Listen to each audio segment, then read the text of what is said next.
A dar paso a la palabra, continuamos con nuestra serie de temas de doctrina bíblica. Usted sabe, desde que iniciamos esta iglesia, nos propusimos eso de parte de Dios, de estar compartiendo doctrina sana, doctrina bíblica, y todo lo que hemos hecho desde que aperturamos esta iglesia hasta el día de hoy, y esperamos continuar así para todo el tiempo que Dios nos permita, pero ahorita nos estamos enfocando en la doctrina, estamos viendo temas que pueden resultar para algunos de ustedes básicos, ya los conocen, ya los dominan, y les agradezco la paciencia y la atención que prestan aún a estos temas que conocen perfectamente, pero confío que el Señor les dará algún nuevo entendimiento o un conocimiento más profundo de lo que significan, para que esto lo pongamos, como decíamos al principio, en práctica. Y el tema que vamos a ver hoy es el número 9, que se llama el pecado. Y para lo cual le invito a que abra su Biblia, por favor, en Romanos 3:23. Esto que estamos haciendo aquí del pecado, de los temas que vimos, ¿se acuerda? La semana pasada vimos el hombre en su creación, hemos visto los ángeles, en fin, los temas de la doctrina. Esto es una exposición, digamos, teológica de lo que la doctrina cristiana debe de conocer y debe de tener en práctica. La teología no es más que el tratado del conocimiento de Dios. Es, por supuesto, claro que no vamos a conocer a Dios en su totalidad. Hasta que estemos en su presencia tendremos, dice la palabra, que le veremos tal cual es. Pero mientras ese día llega, usted y yo tenemos que, de alguna manera, instruirnos en los principios que Dios ha establecido para la humanidad y en específico para el pueblo de Dios, el pueblo cristiano. Y estos los encontramos en la Biblia. Entonces, lo que estamos haciendo aquí a través de esta serie de mensajes es exponer la teología. ¿Qué es la teología? Es el conocimiento de Dios o el estudio de Dios. Y cada uno puede tener su propia teología. ¿Qué significa que cada uno puede tener su propia teología? Significa que cada uno de nosotros va a formarse un concepto, una idea de lo que es Dios. Por eso es importante, hermanos, que pongamos mucha atención en estos temas, porque nos está aproximando a un mayor conocimiento acerca de lo que es Dios, lo que es el reino espiritual y todo lo que conlleva el cristianismo. Por eso estamos enfocándonos en este arranque, digámoslo así, de esta iglesia, en la teología, en la doctrina sana. Y por eso, repito, estamos viendo temas que para algunos ya son conocidos y confiamos que aún así el Señor les va a seguir hablando. Entonces, la intención es que usted se forme su propia teología, su propio conocimiento, su propio entendimiento acerca de lo que es Dios y el reino espiritual, y por supuesto que este sea sano, sea correcto y sea bíblico. Por eso nos estamos enfocando en estos temas, para que el conocimiento de cada uno de nosotros sea correcto, de acuerdo a la palabra de Dios. Hace un momento cantábamos, la gloria postrera será mayor que la primera, y cuando cantábamos eso, el Señor me mostraba que esta gloria que usted y yo estamos percibiendo de parte de Dios, porque usted no nació en Cristo aquí, bueno, o creo que ninguno ya venía, digamos, de otra iglesia, ya practicaba el cristianismo de tiempo atrás, años atrás, pero yo creo que lo que el Señor está haciendo en esta congregación está renovando nuestro entendimiento de Él, nos está transformando, y por eso cantábamos y tocó mi corazón el hecho de que la gloria postrera, es decir, la gloria que estamos viviendo usted y yo en esta congregación, será mayor que la gloria o las glorias que usted vivió en el pasado en otras congregaciones, porque ahora nos estamos enfocando en la doctrina sana. Yo sé que algunos de ustedes vienen de doctrina sana y sería una continuación de esa gloria, pero estoy seguro que todos aquí tuvimos un origen cristiano en otra iglesia, y ahora nos damos cuenta que cosas que practicábamos o creíamos en ese entonces, ya a la luz de la palabra resulta que no eran del todo correctas, no eran del todo bíblicas, y damos gracias a Dios, hermano, porque miren nada más a su alrededor cuántos somos, ¿no? Y hay tanta gente ahorita congregándose en tantas iglesias cristianas que realmente no son tan bíblicas. Son entre bíblico-humanistas, psicomotivacionales, y están procurando otro tipo de enseñanzas para alegrar, para motivar, para vender falsedades que no están de acuerdo a la palabra de Dios. Y por eso yo espero que usted, como yo, estemos agradecidos con el Señor por esta oportunidad, porque hemos invitado a gente, les hemos dicho lo que estamos predicando aquí, lo que estamos enseñando, y la gente dice: gracias, no, me quedo como estoy, está muy bien, pero prefiero seguir con lo que me enseñaron, cuando esa enseñanza está equivocada, y es triste. En fin, este comercial solamente se lo transmito para que usted se afirme en su convicción de seguirse congregando con nosotros o en alguna otra congregación que sea de doctrina sana, que sea bíblica. Ahora, con lo que usted ha conocido hasta ahora, llevamos 8 temas. Con lo conocido hasta ahora, creo que usted ya tiene discernimiento, ya tiene un entendimiento, y hasta cuando escuche a un predicador que no es de la sana doctrina, usted va a sentir ahí como que una repulsión, un rechazo, es decir, eso no está así, eso no está en la palabra, y usted se va a sentir incómodo. Y cuando uno gusta los manjares de la palabra de Dios, ya no puede regresar a escuchar o alimentarse de chatarra. Porque eso es lo que desgraciadamente en muchas iglesias están sirviendo en las mesas, en vez de servir el pan de Dios, la palabra. Bueno, bien, entonces le pedí que por favor abriera su Biblia en Romanos 3:23. Dice así la palabra del Señor: por cuanto todos pecaron y están destituidos de la gloria de Dios. Vaya conmigo adelantito a Romanos 6. Romanos 6 también, versículo 23, y dice la palabra del Señor, Romanos 6:23, porque la paga del pecado es muerte, mas la dádiva de Dios es vida eterna en Cristo Jesús, Señor nuestro. Oremos al Señor. Padre, te damos gracias en esta mañana, Señor. Gracias nuevamente por traernos a este lugar, Señor, donde sabemos, Padre, que tú te haces presente, porque tú cumples tu promesa, Señor, de estar donde 2 o 3 se reúnen en tu nombre, y aquí estamos en el nombre de Jesús, en el nombre del verdadero Dios, a quien adoramos y exaltamos con nuestras vidas, Señor, y del cual nosotros ahora disponemos toda nuestra atención, nuestros oídos, Señor, nuestros ojos, nuestra mente y corazón estén enfocados, Señor, en lo que tú nos vas a hablar en la próxima hora a través de tu palabra, Señor, para que entendamos correctamente el significado de la enseñanza de hoy, Padre. Que sea, Señor, un incremento, Señor, en la madurez que nosotros buscamos alcanzar en tu reino, Señor, y el crecimiento espiritual que estamos anhelando, Señor, lograr por medio de tu Espíritu Santo que mora en nosotros, Señor. Que esta palabra que vamos a recibir hoy caiga en buena tierra para que produzca fruto, Señor, y que asimismo, Padre, la memoricemos, la meditemos, la hagamos parte de nuestra vida, para que, como tu palabra dice, que tu Espíritu nos recuerde las palabras que nos has dicho y que hoy nos vas a decir. Te lo pedimos, bendito Dios, en el nombre de tu Hijo amado, Jesucristo, nuestro Señor y Salvador. Amén. Amén. Gloria a Dios. Bueno, le diría, póngase cómodo, no se puede tanto, pero póngase lo más cómodo, cámbiese de un lado, cámbiese del otro lado, volteese ahí para que no se incomode, no se distraiga. Este tema es bien importante y vamos a hablar hoy del pecado. Entonces, en Romanos 3:23 y en 6:23 leímos que todos han pecado, todos hemos pecado y estamos destituidos de la gloria de Dios, y dice que la paga del pecado es muerte. Vamos a andar en este tema en la próxima hora. Fíjese, algo bien sobresaliente que encontramos en la Biblia.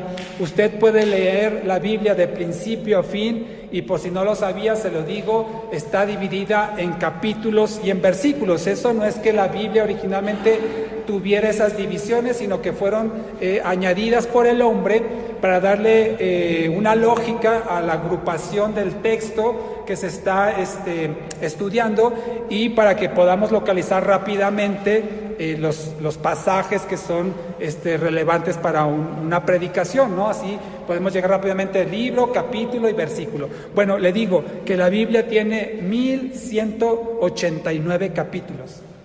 Eso, repito, son añadidos del hombre para hacer divisiones en todo el texto. 1189 capítulos conforman la palabra del Señor. ¿Y sabe en cuántos de los 1189? ¿Saben cuántos no se menciona el pecado? Y no se menciona ninguna referencia a los pecadores. ¿Saben cuántos? El 4. Solo 4 capítulos de los 1189 no hacen referencia al pecado ni a los pecadores. Esto significa que el mayor contenido de la Biblia hace referencia al pecado y a los pecadores. Por lo tanto, este es un tema trascendente, importantísimo para nuestro conocimiento en la vida cristiana. Solamente Génesis 1 y 2, cuando dice el Señor que vio todo lo que había hecho y era bueno en grande manera, Génesis 1, Génesis 2, y al final en Apocalipsis 21 y 22, ya los cielos y la tierra nueva. Solamente esos 4 capítulos, repito, Génesis 1 y 2, Apocalipsis 20 y 21, perdón, 21 y 22, solamente esos 4, o sea, el principio y el final, no hablan del pecado. Pero desde Génesis 3 hasta Apocalipsis 20 se habla del pecado y los pecadores. Entre esos estamos usted y yo. Dice entonces la palabra del Señor que el pecado es castigado con la muerte y que todos hemos pecado. Vamos a ver entonces dónde fue el origen del pecado. Vaya conmigo aquí en Romanos también, capítulo 5, versículo 12. ¿Cómo entró el pecado a la humanidad? Dios no inventó el pecado, no creó el pecado. ¿Usted sabe quién fue el primero que pecó? Fue Satanás, cuando se rebeló en el cielo. Eso fue antes de que existiera el hombre, antes de que el hombre fuera creado. Satanás se rebeló y dice en Apocalipsis 20 que junto con él la tercera parte de los ángeles también se rebelaron en contra de Dios. Entonces el origen del pecado no es de Dios, sino de Satanás por su rebeldía. Usted puede leer esto en Ezequiel 28, 14 y en Isaías 14, me parece, habla acerca de esta rebelión. Satanás fue el creador del pecado. Por la libre voluntad que tenía Satanás y los ángeles, ellos decidieron pecar en contra de Dios. Pero, ¿cómo se transmitió este pecado a la humanidad? Aquí en Romanos 5:12 dice la palabra del Señor: por tanto, como el pecado entró en el mundo por un hombre y por el pecado la muerte, así la muerte pasó a todos los hombres por cuanto todos, ¿qué dice? Pecaron. Entonces, ¿cuál es este hombre al que se está refiriendo aquí la Biblia en Romanos 5:12? Se refiere a Adán. Adán en su desobediencia, Adán también en su rebeldía, en su falta de contentamiento con la voluntad de Dios y junto con su esposita, Evita, decidieron pecar, decidieron desobedecer a Dios. Vamos a ver esto. Vaya conmigo a Génesis 2. Aquí nos narra el primer pecado del hombre, lo que se conoce como el pecado original. La primera vez que el hombre pecó lo encontramos, como ya le decía, los primeros 2 capítulos no hablan del pecado y los pecadores, pero aquí viene una restricción que Dios estableció para el hombre y la mujer en el huerto del Edén, Adán y Eva, en Génesis 2:17. Un poquito antes, en el 16, dice: y mandó Jehová Dios al hombre diciendo: de todo árbol del huerto podrás comer, mas del árbol de la ciencia del bien y del mal no comerás, porque el día que de él comieres, ciertamente ¿qué? Morirás. Entonces, podía comer de todos los árboles. Su alimentación era vegetariana de Adán en ese tiempo. De todos los árboles, se puede imaginar manzanas, piñas, peras, sandías, melón. Es su fruta favorita y de todos los árboles estaban ahí. Dijo, excepto de este no me vas a comer, porque el día que te comas de ese árbol, ¿qué va a pasar? Morirás. ¿Y qué creen que hizo Adán? ¿Qué creen que hizo Evita? Pues justo lo único que no podían hacer fue lo que hicieron. No los critique, hermano, porque a lo mejor usted y yo haríamos exactamente lo mismo, ¿verdad? Entonces ellos decidieron desobedecer a Dios y comieron de ese fruto.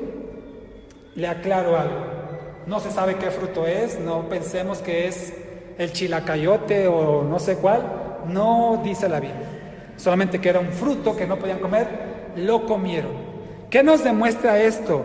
Que el hombre naturalmente, por su libre albedrío, por su voluntad y por su decisión, puede desobedecer a Dios. Usted y yo podemos, si queremos, desobedecer a Dios.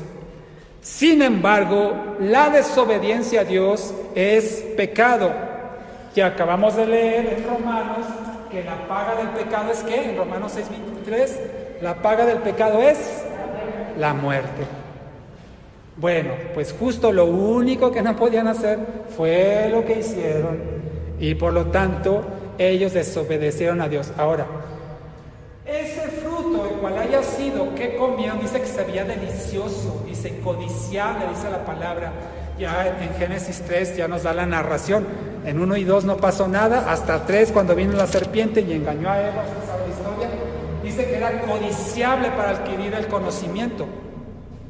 No es que propiamente el fruto produciera la muerte, quiero aclarar eso, o sea, no hay un fruto que produzca la muerte, sino diría el fruto de la muerte o el árbol de la muerte. Lo que produjo la muerte no fue ingerir el fruto, sino que fue desobedecer a Dios. Entonces, lo que haya sido es no comas de eso. Desobedecieron, pecado, y eso produjo la muerte espiritual. Vamos a ahondar más en lo que sucedió en ese pasaje. Entonces, las prohibiciones de Dios, que Dios establece para la humanidad, los límites que Dios establece para usted y para mí, si los desobedecemos van a producir, si los desobedecemos es un pecado que si no estuviéramos en Cristo producirían la muerte.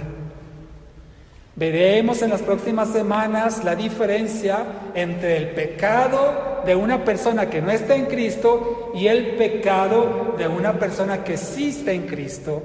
Hay diferencias, ya lo estaremos viendo en las próximas semanas. Pero lo que quiero decirle es que esa desobediencia es producto de un descontentamiento, si existe esa palabra, una disconformidad o inconformidad. ¿Esa sí existe? Es una inconformidad de la persona con la voluntad de Dios. Y eso usted y yo también podemos caer en el error. Es decir, cuando usted o cuando yo no estamos conformes con la voluntad de Dios, eso es pecado. ¿Alguna vez ha estado inconforme con la voluntad de Dios? Hermano, hermana. ¿Por qué Dios haces esto? ¿Por qué Dios me hiciste así? ¿Por qué Dios permitiste aquello? ¿Por qué me está pasando esto? ¿Alguna vez ha expresado algo así, hermano? Esa disconformidad es pecado. El estar inconforme por lo que Dios haya decidido que las cosas fueran así, si usted y yo no acatamos esa voluntad, estamos inconformes y eso es pecado. Eso es lo que pasó con Adancito y con Evita. No estaban conformes con la voluntad, dijo, ¿por qué no he de comer ¿por qué no? Y Satanás, usted sabe, ¿no? Los engañó y en fin. Bien, entonces ahí entró el pecado al hombre. Vamos a ver ahorita las consecuencias de ese pecado, pero ahí empezó el pecado en la humanidad y dice la palabra del Señor que ese pecado se ha transmitido de Adán y Eva a todas las generaciones, a todos los nacidos en esta tierra. Tenemos como un ejemplo el caso de Caín. Por ahí creo que se lo compartí en la semana, si no lo haré los siguientes días. Caín, el primer hijo de Adán y Eva, el primogénito, digámoslo así, de Adán y Eva, Caín. ¿Qué hizo Caín? Caín mató a su hermano Abel. Lo puede leer en Génesis 4. Caín estaba inconforme con que Dios haya aceptado la ofrenda de Abel, le dio envidia, coraje, harta muina, como diríamos, y ¡pum!, lo mató. La pregunta es, ¿quién le enseñó a Caín a ser un asesino? El primer nacido en esta tierra siendo un asesino. ¿Quién le enseñó a Caín eso? Nadie. Bueno, la Biblia no dice que haya recibido una enseñanza, que haya una escuela de asesinos. Es la maldad que había en su corazón, el pecado que moraba en su interior, heredado de Adán y Eva, a Caín, a Abel, a todo el que usted me menciona, incluyéndole a usted, incluyéndome a mí. Ese pecado que está en nosotros nos hace potencialmente un asesino como Caín, un ladrón como los que encontramos en la Biblia, un mentiroso como Jacob, un adúltero, fornicario, una prostituta, en fin, lo peor de lo peor está en nosotros, hermano. Ese es el pecado, dice la palabra, que mora en nuestra carne. Entonces, ¿qué es el pecado? El pecado hay varias definiciones, por aquí vamos a proyectar una palabrita, bueno, si no yo se la digo, en Éxodo 10:16, no vaya a buscarlo, pero en Éxodo 10:16, la palabra hebrea para definir el pecado, hay varias palabras, pero una que más se utiliza es jata, es K-J-A-T-A, K-J-A-T-A, K-J-A-T-A, Kajata, ¿sí? No es japonés, es hebreo, y quiere decir errar, aquí está, gracias, quiere decir errar al blanco, fallarle, o sea, apuntarle, irse chueca a la flecha. Eso es pecado, o lo que se traduce como pecado, fallar, errar al blanco. Y en griego, la palabra que más se utiliza en el Nuevo Testamento para designar al pecado es harmatía. No soy griego, aunque lo pueda pensar, así es que no sé si se lo estoy pronunciando bien. Harmatía o armatía. Esto lo podemos encontrar en Romanos 3:23, cuando dice, por cuanto todos pecaron, la palabra que está ahí significa, viene del origen griego armatía, que significa exactamente lo mismo. Errar al blanco, fallarle, no atinarle. ¿Sí? Entonces, podemos decir que el pecado, si se trata de fallar, el pecado no es tanto lo que hacemos, sino lo que dejamos de hacer. Es decir, si yo dejo de hacer la voluntad de Dios, si yo dejo de cumplir los mandamientos de Dios, si yo dejo de cumplir la ley de Dios, entonces yo estoy fallando y por lo tanto eso es un pecado. Las consecuencias va a ser la mentira, como decimos ahorita, el adulterio, la fornicación, el robo, la envidia, el asesinato. Esas son las consecuencias.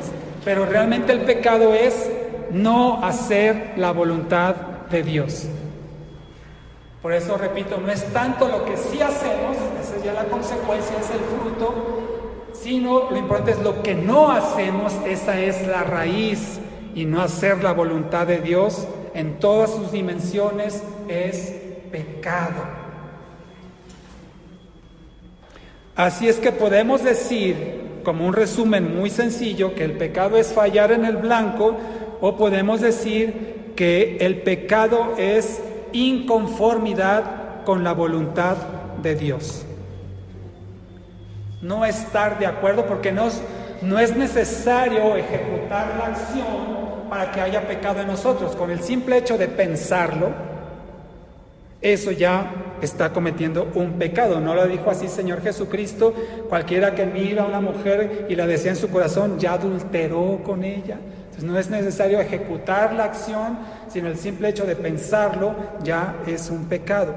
Por eso es una inconformidad con la voluntad de Dios, que puede ser de acción, puede ser de pensamiento, puede ser de omisión. ¿Qué es omisión? Dejar de hacer algo, ¿sí?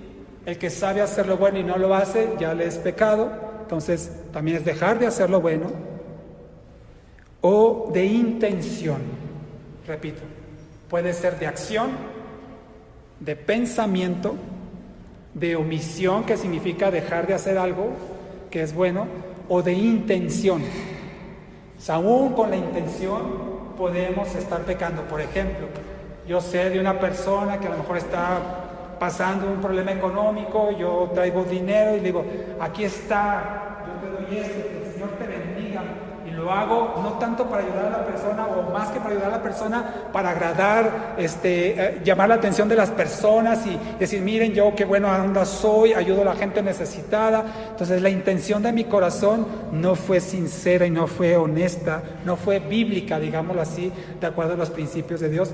Y aunque haga una cosa en apariencia o externamente buena, si mi corazón no tiene una intención correcta, eso también es pecado. Tremendo, ¿no, hermano? Como que nos dejan poco margen, ¿no? Es que así es, el pecado nos asedia, nos acorrala. Ahora bien, ¿cómo podemos definir o sacar una lista de cuáles son los pecados, cuáles son las faltas que desagradan a Dios? La Biblia en varios pasajes nos menciona, algunos ya se los mencioné ahorita. Vaya conmigo, nomás por mencionar algunos más, a Gálatas 5.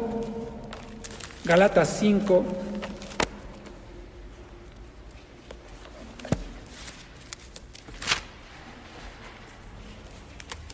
Gálatas está en la letra G del Nuevo Testamento. Si tuviéramos Biblia en orden alfabético, pero no. Gálatas 5, versículo 19. Está entre Corintios y Efesios. Ahí está los Gálatas.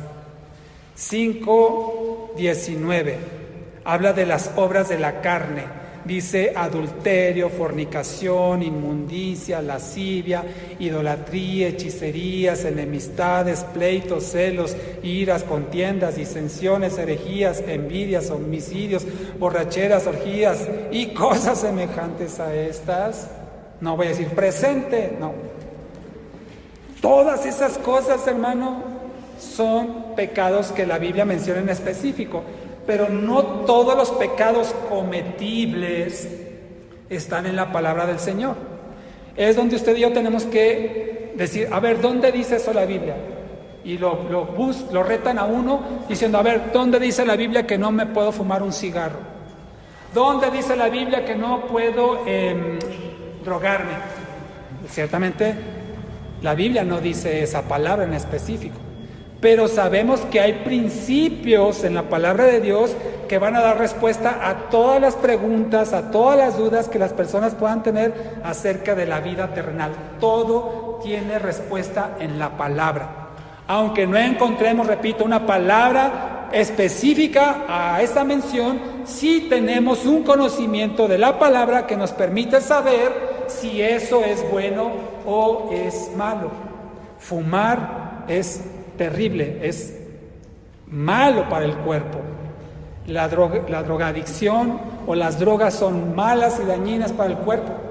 Y la palabra del Señor dice que aquel que destruye el cuerpo, su cuerpo será destruido. Entonces, un principio, aunque no diga el cigarrillo, no diga la droga, no diga esto o lo otro, sabemos que hay un principio que tenemos que cuidar de nuestro cuerpo, porque si nosotros lo destruimos, nuestro cuerpo será destruido. Por lo tanto, esas actividades también son pecado. La que usted quiera y mande, podemos encontrar en la Biblia una referencia que nos va a dar la respuesta bíblica. Ahora bien, usted y yo estamos en un proceso de maduración o de madurez espiritual. Algunos de aquí ya tienen más madurez, o sea, ya están más centraditos en canas espirituales, si me permite la palabra. Otros están bebecitos, todavía toman lechita. Eso es normal, todo mundo tiene un proceso, ¿sí? Y ese crecimiento no viene con los años, ya se lo he dicho, sino con lo que nos metamos con el Señor, en lo que nos metamos a estudiar su palabra, a orar al Señor, a aplicar los principios bíblicos a nuestra vida. Eso nos va haciendo más maduros, más crecidos espiritualmente hablando.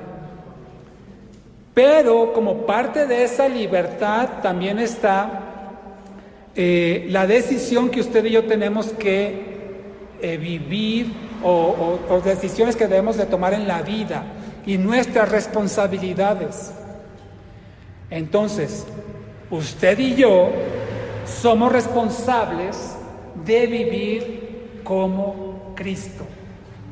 Ese es nuestro fin en esta tierra, vivir la vida como Cristo.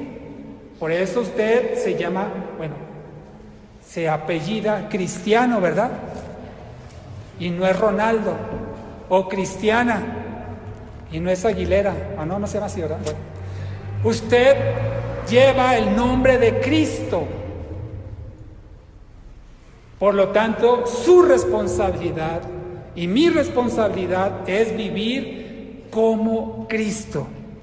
Y conforme usted y yo vivamos más como Cristo, más a Cristo y más en Cristo, seremos más maduros. Pero conforme vivamos o conforme menos vivamos como en y a Cristo, seremos inmaduros. Y usted puede ver cristianos o que se dicen cristianos y a lo mejor no han pasado de ser bebés espirituales. La madurez cada uno lo va alcanzando conforme va aprendiendo. Usted y yo vamos aprendiendo a discernir el bien y el mal, a desechar las obras de la carne, algunas que acabamos de mencionar, y a vivir más conforme a Cristo. Bien, regresemos a Génesis, por favor. Ahora sí vamos a ver qué pasó con ese pecado original de desobediencia. Entonces, el pecado original, si le pudiéramos poner un nombre, no fue comer una manzana, no fue tanto comer un fruto prohibido, sino el pecado original es la desobediencia. El capítulo 3 de Génesis, de hecho, está titulado así, desobediencia. Y ese es el pecado más arraigado que existe en el ser humano, el ser desobediente, el ser rebelde a la voluntad de Dios. Vamos a ver entonces qué consecuencias trajo ese primer pecado en Adán y Eva, mismas consecuencias que hoy en día se pueden estar sufriendo por todo aquel que comete pecado, sea cristiano, no sea cristiano, podemos ver un reflejo de esas consecuencias hoy en nuestras vidas. Vamos al versículo 7. Dice, entonces fueron abiertos los ojos de ambos y conocieron que estaban desnudos. Entonces cosieron hojas de higuera y se hicieron delantales. Miren, aquí va. Usted si está tomando nota, apúntele. Primer consecuencia del pecado de Adán y Eva es que perdieron su inocencia. Perdieron su inocencia. Ellos no sabían lo que era bueno y lo que era malo. Un niño, o cuando usted, si se acuerda, bueno, a lo mejor no se acuerda, pero los niños en su infancia son completamente inocentes, ¿sí o no? Ellos no ven las cosas con maldad. Y ellos pueden andar, permítame la palabra, pueden andar desnudos en la casa o para irse a bañar y no sienten vergüenza, ni les da pena. Porque hay inocencia, no hay maldad, no hay un concepto de maldad en su mente que les diga, estás desnudo, tápate, cúbrete. Por eso fue lo que hicieron Adán y Eva, perdieron su inocencia consecuencia del pecado. Segunda cosa, aquí mismo en el versículo 7, sintieron vergüenza. El pecado avergüenza.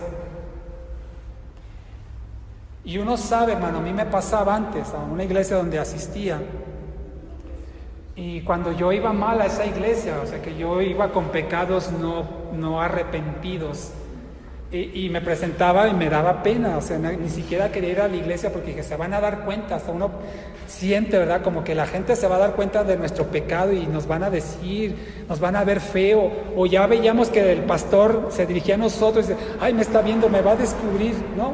Porque uno se siente avergonzado cuando sabe que hay pecado en su vida. Así sintieron Adán y Eva. Tercero, trataron de cubrir su falta. Aquí mismo en el versículo 7, trataron de taparse con delantales de higuera. Pobrecitos, la higuera tiene una pelucita que es como polvos pica pica. Entonces, bueno, trataron de cubrir su falta con hojas de higuera. Y eso es justamente lo que hace la religión. La religión te dice, haz esto para cubrir tu falta, haz esto, haz aquello, para que entonces Dios se agrade de ti y pueda perdonar tus faltas, cuando sabemos que esto no es así. Versículo 8. Y oyeron la voz de Jehová Dios que se paseaba en el huerto al aire del día, y el hombre y su mujer se escondieron de la presencia de Jehová Dios entre los árboles del huerto. Otra consecuencia aquí, versículo 8, es que se separaron de Dios. Se separaron de Dios. Se escondieron, dice la palabra del Señor. Entonces, el pecado hace que te escondas de Dios. Y no quieres venir a la iglesia, por lo mismo que decía, uno siente vergüenza, se siente mal, y uno se esconde, se aparta de los hermanos, no está en contacto con los hermanos porque sabe que está mal, sabe que está en pecado, y eso lo aparta de la presencia de Dios y no quiere tener ni siquiera contacto con la gente cristiana. Es decir, dañaron su relación. Siguiente, dice que tuvieron miedo y se escondieron. Entonces, aquí mismo en el versículo, en el versículo 10 dice, Jehová le preguntó, ¿dónde estás? En el 9, y en el 10 le contestó, oí tu voz en el huerto y tuve miedo. Sí, porque estaba desnudo y me escondí. Entonces, una consecuencia es tener miedo. Otra consecuencia del pecado es tener miedo a Dios. Y qué bueno, hermano, que el pecado todavía produce en nosotros miedo a Dios, temor a Dios.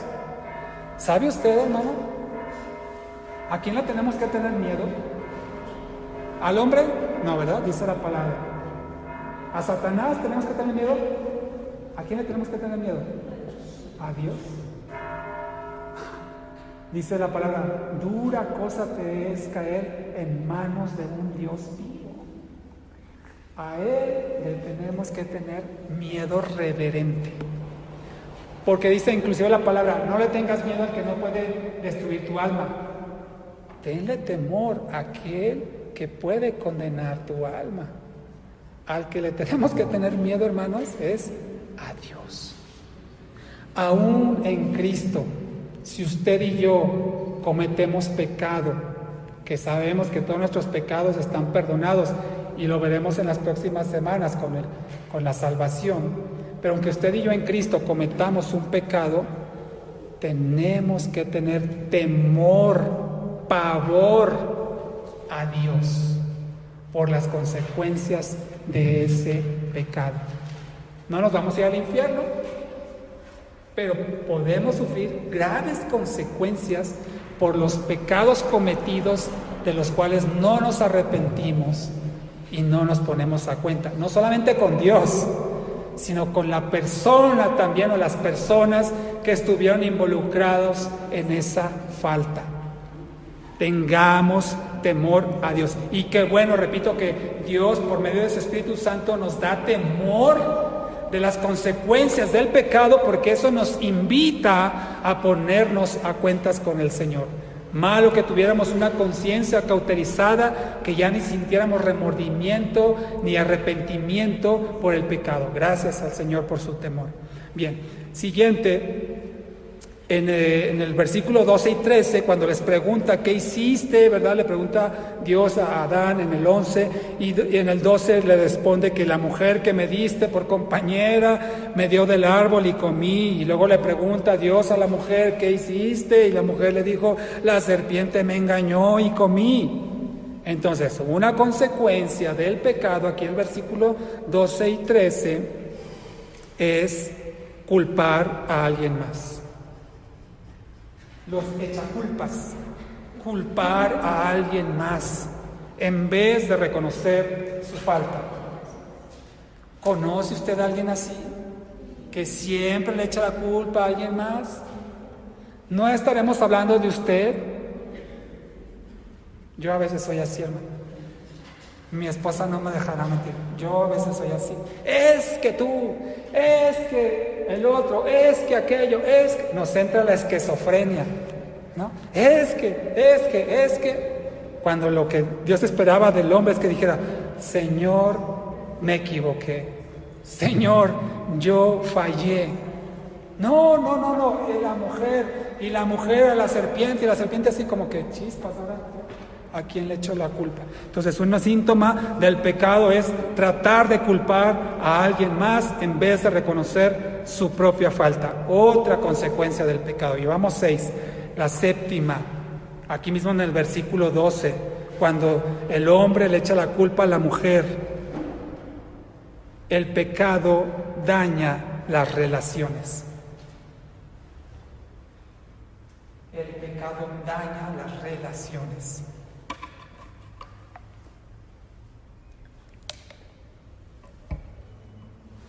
En este caso, entre el marido y la mujer. Un pecado del marido dañó su relación con su esposa, como así podemos también a través del pecado dañar la relación con nuestros hijos, dañar la relación con nuestros padres, dañar la relación con nuestros hermanos, dañar la relación con nuestro prójimo por el pecado. Afecta las relaciones. Siguiente consecuencia, nos adelantamos un poquito más al versículo 16 y 17, donde le dice a la mujer que va a multiplicar en gran manera. ¡Ay! Acuérdese, hermana, que no puede estar disconforme con el Señor. Acuérdese que no puede estar descontenta con la voluntad. Si quiere echarle la culpa a alguien, échale la culpa a Eva. Dice, multiplicaré en gran manera los dolores de tus partos. Y vaya que las que son madres pueden dar testimonio de esto, ¿verdad? Con dolor darás a luz los hijos, y tu deseo será para tu marido, y él se enseñoreará de ti. Y en el 17 dice, y al hombre dijo, por cuanto obedeciste la voz de tu mujer y comiste el árbol que te mandé, diciendo, no comerás de él, maldita será la tierra por tu causa, con dolor, nuevamente la palabra, con dolor comerás de ella todos los días de tu vida. Y más adelante habla del sudor, del esfuerzo, de trabajar para que la tierra produzca. Entonces, consecuencias del pecado produce dolor. Produce dolor, duele en las entrañas. Se siente uno fatal, como ya casi uno se siente morir del dolor por la causa del pecado. Siguiente consecuencia, aquí mismo los que acabamos de leer, cuando le dice a Adán que en la tierra, dice, no comerás de él, maldita será la tierra por tu causa. Y más adelante dice que va a producir espinos y cardos, o sea, estos punzantes, y que va a ser doloroso.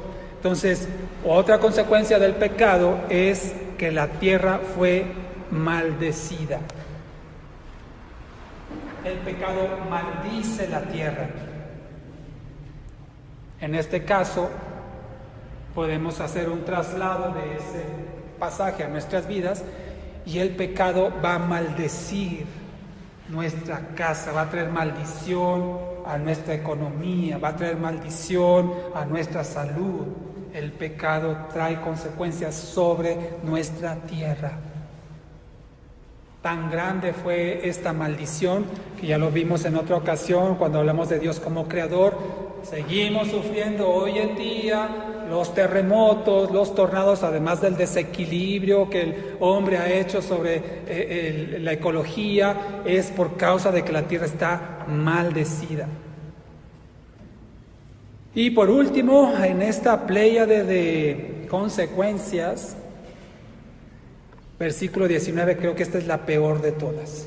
3:19 de Génesis dice: con el sudor de tu rostro comerás el pan.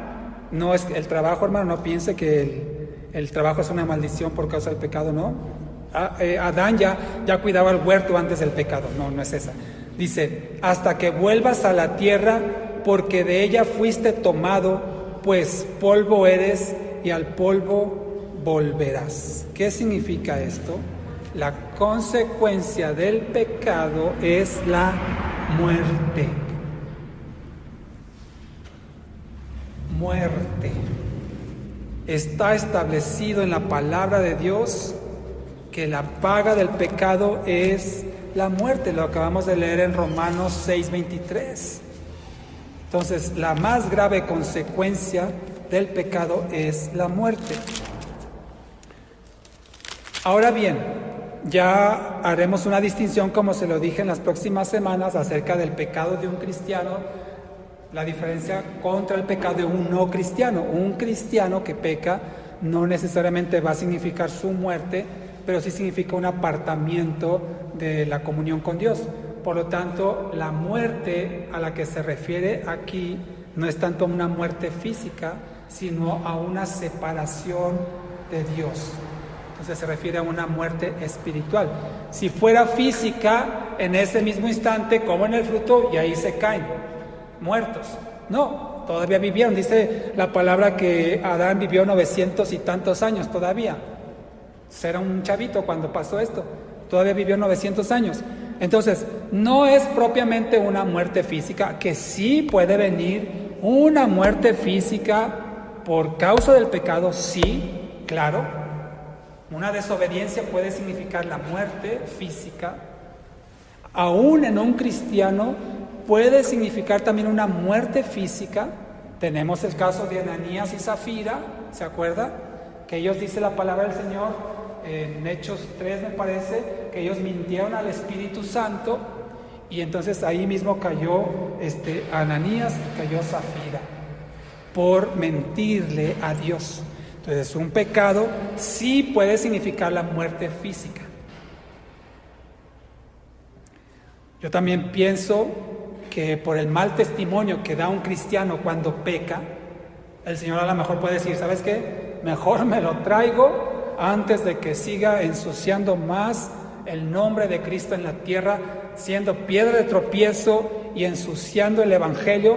Mejor lo traigo a mi presencia, dice el Señor. Yo creo que también puede ser una consecuencia por la cual la muerte física puede ser causada por el pecado.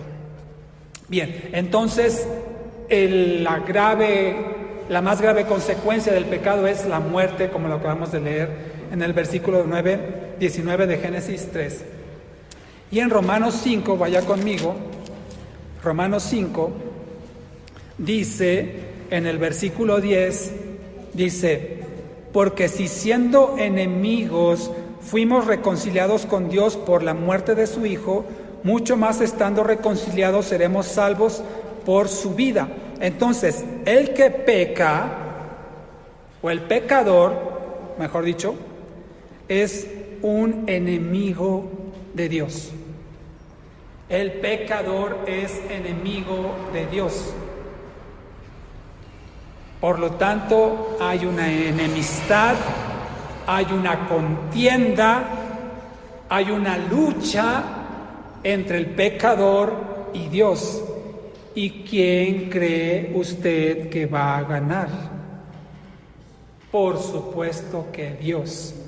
Por lo tanto, al hombre le corresponde arrepentirse, pedir perdón y hacer las paces con Dios, reconciliarse con Él, porque el que las lleva completamente de perder es el pecador. No hay salvación, no hay remedio para él si no se arrepiente, porque es enemigo de Dios. Así es que sí es cierto que Dios ama a los seres humanos, ama a la humanidad, pero no está contento con los pecadores, está en contra de ellos. Bien, vamos al siguiente punto y voy a hablarle acerca de los tipos de muerte. La muerte espiritual ya la acabamos de leer. Ahorita cuando se apartaron de Dios, cuando decidieron desobedecerlo, entonces eso no produjo la muerte física instantánea, sino que digamos que ahí empezó el proceso que llamamos un proceso degenerativo, que al final llevó a Adán a regresar al polvo, y a Eva y a todos los demás que han nacido después de él, como está escrito, que usted y yo algún día, si es que el Señor no llega antes y nos llama a su presencia estando vivos, o las excepciones que en la Biblia menciona solamente dos, que fue Elías y fue Enoc. Dice la palabra del Señor que ellos fueron tomados, ellos no vieron la muerte, son los únicos dos, Elías y Enoc. Todos los demás vamos a morir si es que el Señor no regresa antes y nos encuentra todavía vivos. Todos, absolutamente todos, en el tiempo de Dios. Entonces, esta muerte física fue producida por la desobediencia de Adán y Eva, y en ese momento se generó, como le decía, un proceso que llevó al final a regresar al polvo a toda la humanidad. Otro tipo de muerte, esa es la muerte física. Otro tipo de muerte es la muerte espiritual, que ya lo mencionamos, ¿verdad? La muerte espiritual es cuando una persona está sumida en sus pecados, no se ha arrepentido, y espiritualmente la palabra dice que está muerta, no tiene vida espiritual, porque está apartada de Dios. Lo veíamos también la semana pasada cuando explicamos acerca del hombre en su espíritu. El único que puede proveer la vida al espíritu del hombre es Dios por medio del Espíritu Santo. Mientras eso no suceda, la persona está muerta espiritual. ¿Sí? ¿Sí queda claro? La iglesia, tristemente, está llena de muertos espirituales. Van los domingos a la iglesia, participan en las actividades de la iglesia, pero si no es un nacido de nuevo, como lo dice la palabra, espiritualmente esa persona está muerta, difunta, patitiesa, como le quiera llamar. El único que puede producir la vida ahí es Dios. Entonces tenemos la muerte física, la muerte espiritual, y vamos a hablar de la tercera tipo de muerte, que es la muerte eterna. La muerte eterna. ¿Qué es la muerte eterna? Se refiere a aquellos que mueren físicamente mientras están muertos espiritualmente. Ahí le va otra vez.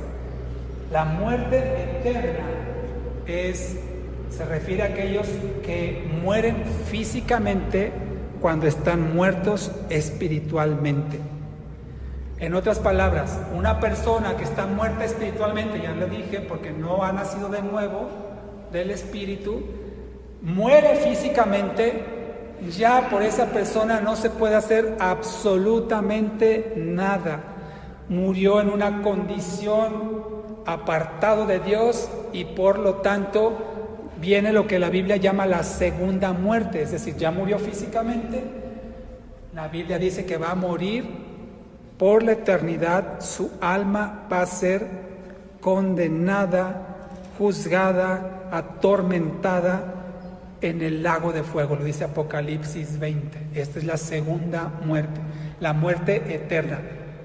Ojo, No significa que una persona muere sin Cristo, significa que ya se acabó todo, no. Estas personas también van a resucitar, sí, pero no para vida, sino para muerte, para el tormento eterno. Ellos van a estar conscientes.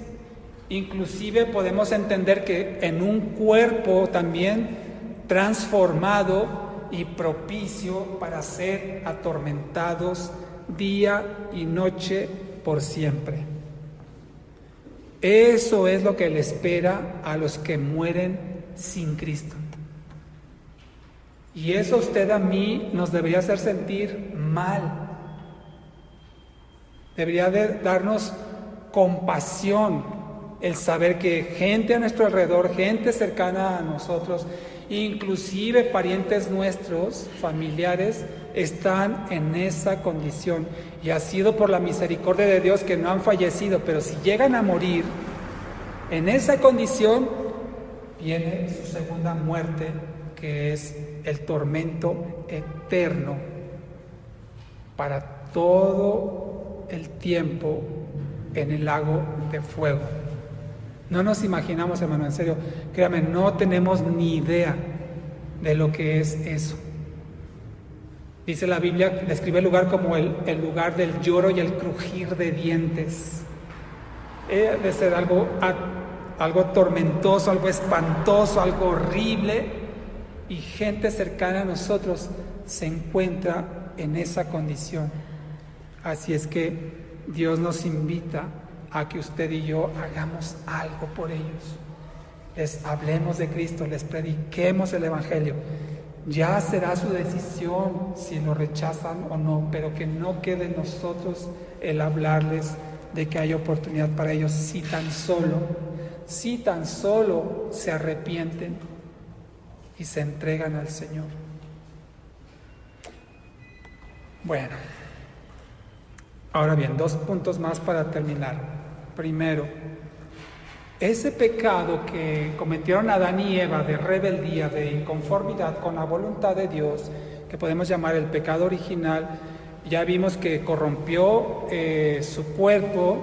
En la semana también les compartí algo al respecto. Corrompió también su alma, y todo eso se ha heredado y se seguirá heredando a toda la humanidad. Usted y yo nacimos con esa condición. Por eso vimos en el caso de Caín que nadie le enseñó a ser un asesino, sino que era la maldad que ya traía en su corazón, y que a la oportunidad que tuvo la manifestó asesinando a su hermano. Bueno, déjeme le digo algo. Aún en Cristo, usted y yo potencialmente también somos unos asesinos. Potencialmente usted y yo también somos mentirosos, somos adúlteros, somos fornicarios.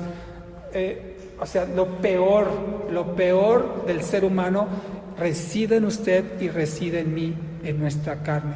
Eso no desaparece cuando usted y yo venimos a Cristo.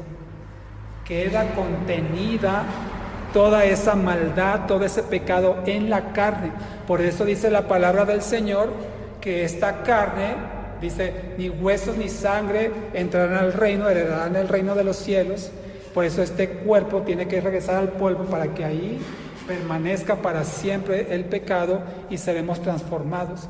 Pero usted y yo tenemos en nuestro interior el pecado latente, buscando en cualquier momento retomar el control de nuestra vida, el que tenía antes de venir a Cristo. Por eso es que usted y yo seguimos pecando. ¿O hay alguien aquí que ya no peca?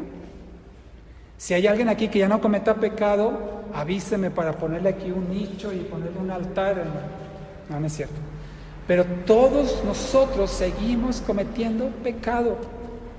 Y como ya le decía, se espera que conforme vayamos adquiriendo la madurez, vayamos creciendo, esos pecados vayan siendo menos frecuentes, vayan siendo menores, vayan hasta prácticamente desaparecer, pero no desaparecen del todo porque están ahí, en cualquier momento se pueden manifestar. ¿No le ha pasado a usted que está bien, está teniendo una buena situación y de repente hace algo indebido y ya ofendió a una persona, ya insultó, no sé, a lo mejor a su esposo, su esposa, sus hijos, sus padres. Oye, pero si estabas bien, es que todavía el pecado está en ti. Y no hemos aprendido a sujetarlo y a someterlo por completo. Pero si usted y yo nos descuidamos, dice la palabra del Señor, mira que el que se crea firme, que no caiga. Aquel que se crea firme, mire que no caiga. No podemos confiarnos, Señor, no podemos confiarnos en nuestra propia capacidad, hermano. No, Señor, no podemos hacerlo. Porque el pecado, el propio apóstol Pablo decía, ¿quién me librará de este cuerpo de muerte? Porque en nosotros reside esa maldad y ese pecado. Le voy a compartir un caso que supe y me gusta para ilustrar esto. Tal vez lo vuelva a hacer más adelante cuando tome el tema de la nueva naturaleza, pero recuerdo el caso de un espectáculo que había en Las Vegas, en un hotel, y eran dos hermanos que trabajaban con tigres y leones, entonces hacían actos impresionantes con estos animales. Ya sabe usted, ¿no?, que le mete la cabeza en el hocico y que le da el abrazo y cosas así, ¿no?, que era sorprendente ver el dominio, por decirlo de alguna manera, que tienen estos hombres sobre estas fieras salvajes que estaban aparentemente amaestradas o semidomesticadas, y hacían cosas sorprendentes que uno no se atrevería, ¿no? No sé cuántos han tenido la oportunidad de ir a un zoológico. Hay uno acá pasando Cacahuamilpa, Safari creo que se llama, y le dejan a usted tomarse una foto con una pantera, creo que es una pantera, ¿verdad? Y lo sientan a uno y le ponen aquí la pantera en el regazo y se puede tomar una foto. Y es impresionante, y es un gato no tan grande, ¿verdad? Pero uno lo ve y dice, ¡ay, Dios! No me hace nada, ¿verdad? Y uno va con temor porque sabe, aunque se ve dócil, se ve mansito, uno sabe lo que es capaz un animal así. Bueno, en este espectáculo que le digo, estos hombres hacían algo sorprendente, años y años presentándose, eran muy famosos y todo, y en una ocasión, en un acto que ellos hicieron, una de estas fieras atacó a uno de ellos. La misma con la cual tenían muchos espectáculos, muchos años trabajando, atacó a uno de ellos y lo dejó casi muerto. Este hombre pudo salvar la vida, pero quedó con graves consecuencias en su cuerpo por el ataque de esta fiera. Pero ¿qué pasó si era un gato o era un felino que estaba acostumbrado a trabajar con ellos, a portarse de manera dócil? ¿Qué es lo que pasó? Que no deja de ser una fiera y su naturaleza está ahí, está a lo mejor adormecida, pero está latente, y en el momento menos esperado salió y atacó y casi mató a esta persona. Bueno, así somos usted y yo.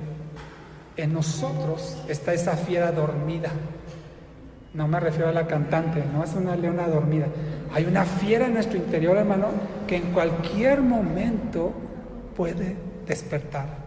Si usted y yo nos descuidamos y creemos que ya lo logramos, puede salir y hacer un daño mortal.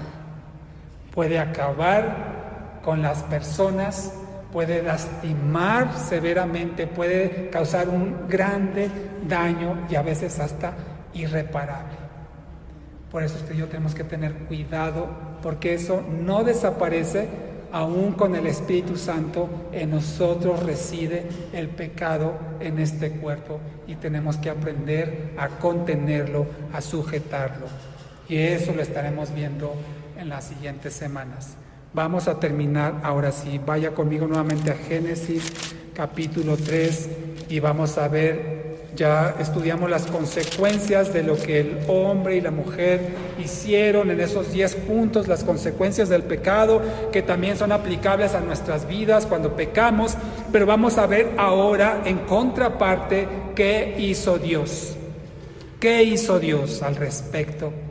La reacción de Dios fue inmediata, y vamos a ver aquí en la palabra lo que Él hizo Ya sabía que esto iba a suceder, más que una reacción, más bien es la acción de Dios, fue inmediata porque ya sabía que esto iba a acontecer y vea lo que él hizo. Versículo 9 de Génesis 3 dice: mas Jehová Dios llamó al hombre y le dijo: ¿dónde estás tú?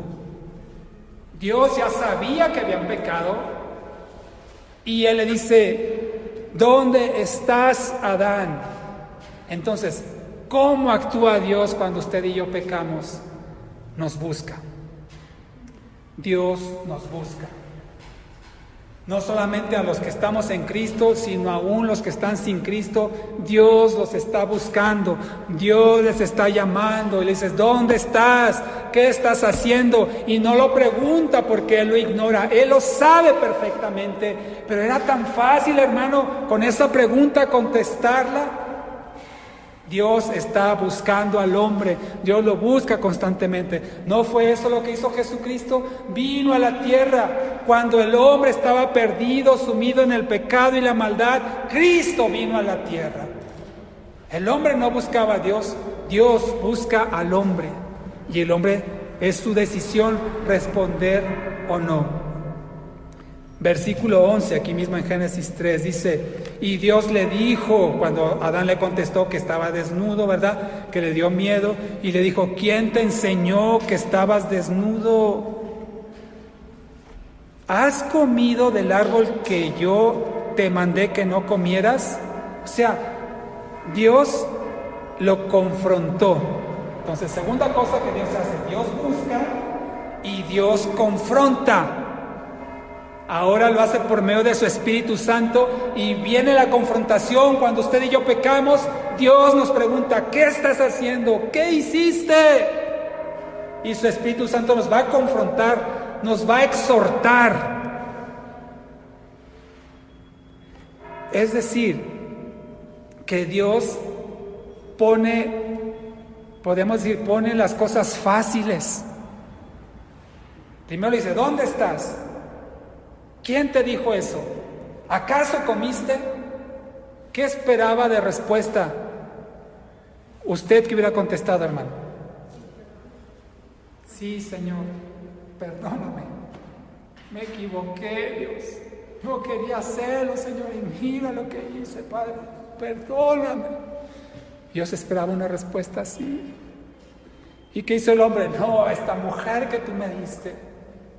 Es decir, que Dios facilita las cosas para que usted y yo, para que el hombre confiese. Ni siquiera llegó así con una actitud de enojado: a ver, ¿tienes algo que decirme? ¿Tienes algo? No, le digo: ¿qué hiciste? Dime, ¿comiste? Y el hombre, en vez de decirle: sí, Señor, sí, Dios, me equivoqué. Ya vemos cómo reaccionó Adán. Entonces Dios confronta, pero confronta propiciando una respuesta de confesión. Y el hombre, en la dureza de su corazón, decide otra cosa. Otra cosa que Dios hizo, versículos 16 y 19, ya lo leímos, donde le dice a la mujer que va a multiplicar el dolor de sus preñeces, y al hombre también el producir, el obtener de la tierra el fruto. Entonces Dios emite un castigo. Todo pecado, hermano, todo pecado tiene una consecuencia, tiene un castigo. La diferencia, mi hermano, es que para usted y para mí que estamos en Cristo, Jesús ya pagó ese castigo. Pero aún así podemos sufrir consecuencias por nuestros pecados en la tierra.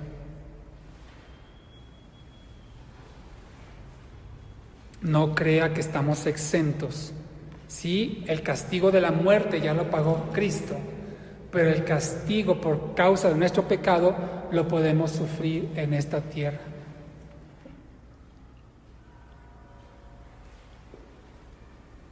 Siguiente, versículo 15, cuando le dice que de la simiente de la mujer va a nacer alguien que va a herir en la cabeza al enemigo. Aquí entonces promete al Salvador de la humanidad, promete un Salvador. Siguiente acción de Dios es: promete un Salvador. Esto, para los que no están en Cristo, Dios les da la promesa de la salvación, se las pone a su disposición, tan solo con que ellos decidan favorablemente creerle a Dios, y les va a dar el Salvador, como aquí lo prometió Adán y Eva. Y por último, versículo 21, con esto terminamos. Génesis 3:21 dice: y Jehová Dios hizo al hombre y a la mujer túnicas de pieles y los vistió. Cubrió su desnudez, ya no con lo que ellos se habían cubierto con las hojas de higuera, sino con pieles de animales. Aquí se sobreentiende que un animal tuvo que ser sacrificado para extraerle la piel y así crear las vestiduras con las que Dios cubrió tanto a Adán como a Eva. Como le he dicho, la paga del pecado, y lo dice la Biblia, la paga del pecado es ¿qué? La muerte. Alguien tiene que morir por cada pecado. Usted y yo, el pecado que hemos cometido, que cometemos y cometeremos, ya lo pagó alguien, ya murió alguien, pero todo pecado merece la muerte. En este caso, un ser inocente tuvo que morir para que ellos pudieran cubrir su desnudez y alcanzar la redención. Podemos interpretar que esto que Dios hizo, sacrificando a un animal para tapar la desnudez del hombre, podemos decir que eso era la salvación. Podemos asumir también que esta cobertura, esta cubierta, estaba salvando a Adán y Eva de la condenación eterna. Así es que podemos entender que ellos fueron salvados y perdonados por la muerte de un ser inocente.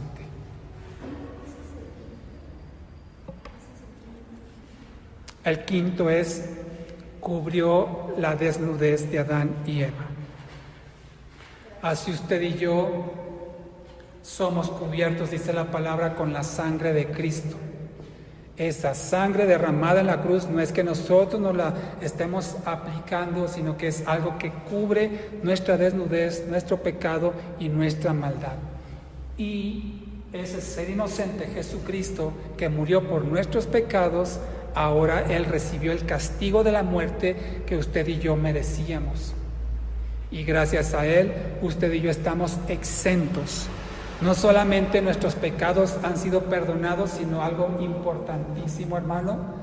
No solamente nuestros pecados han sido perdonados, sino que también no tenemos culpa delante de Dios. Nuestra culpa ha sido borrada. Porque una cosa, hermano, es ser perdonado y otra cosa es ser culpable. Puede haber culpables perdonados. Si alguien comete un delito y se le perdona ese delito, cualquiera que sea, no deja de ser culpable. Es culpable perdonado. ¿Sí? Bueno, la diferencia que usted y yo en Cristo Jesús, no solamente fuimos perdonados, sino que también no tenemos culpa.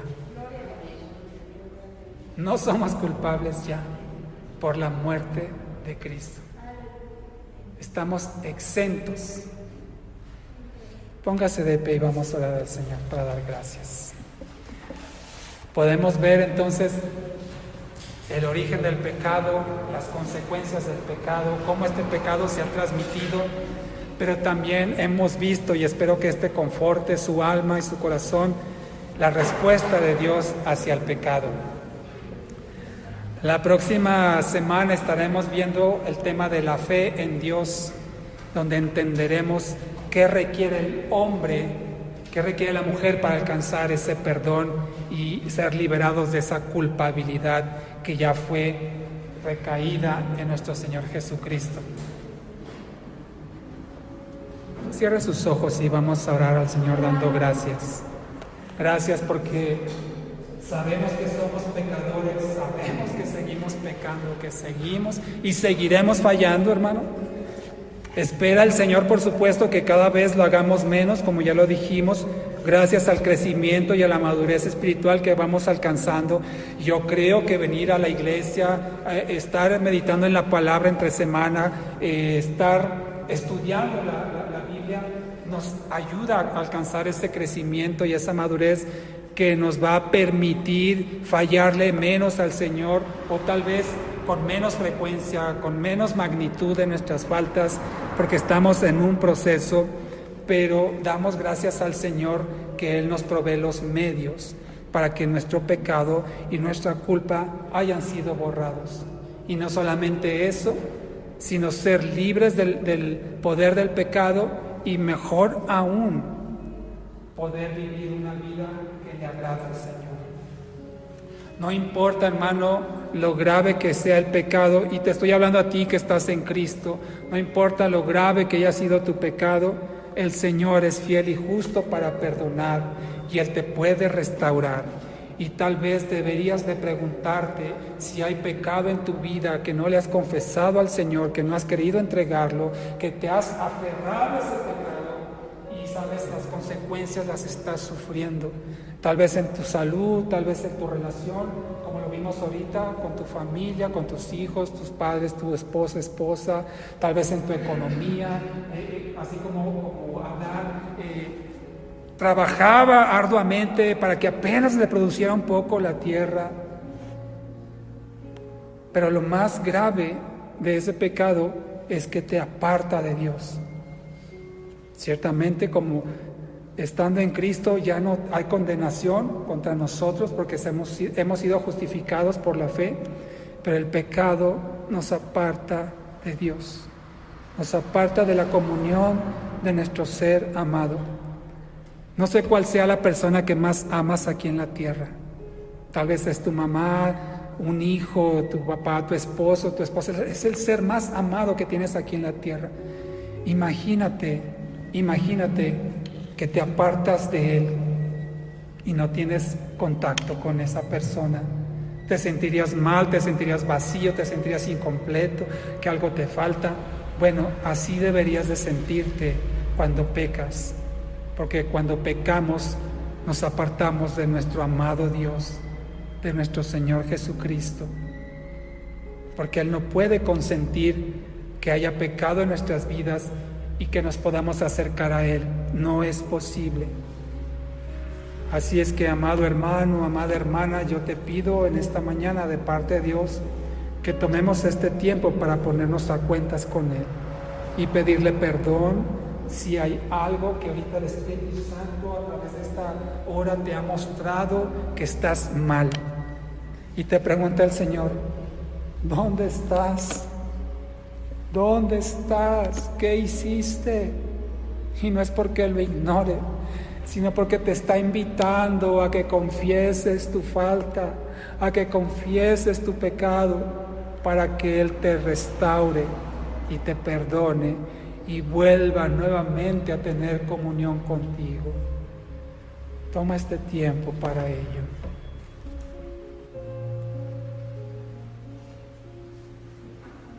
Que el Señor tenga bien hablarnos y traer a nuestra mente aquellas faltas que no hemos pedido perdón, aquellos pecados que no hemos querido soltar. Y en la medida de lo posible que también nos pongamos a cuentas con las personas que hemos ofendido o que nos han ofendido, que nos reconciliemos para que nuestra paz y nuestro gozo sean completos delante de Dios. Y si tú no has entregado tu vida al Señor Jesucristo, quiero decirte también que Dios te está llamando y te está dando la oportunidad de que te acerques a Él y le entregues su vida. Si tan solo reconoces que eres un pecador, una pecadora, que no hay nada que lo que tú puedas hacer en esta tierra que te alcance la salvación, Nada de lo que tú hagas te puede salvar, sino solamente depositas tu fe en el Señor Jesucristo, crees que Él recibió el castigo que tú merecías, te entregas a Él, te arrepientes de lo que has hecho, le pides perdón al Señor y estás dispuesto a vivir una vida a partir de ahora conforme a la voluntad de Dios.